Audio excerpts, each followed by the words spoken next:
বাতিল করা যাবে না।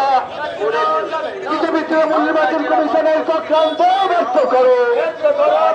বিজেপি তৃণমূল নির্বাচন কমিশনের চক্রান্ত ব্যর্থ করো। একজনকে বাদ রেখে নির্বাচন ঘোষণা করা যাবে না। এই প্রকৃত ভোটার একজনকে বাদ রেখে নির্বাচন ঘোষণা করা যাবে না। দায়িত্ব বলিয়ে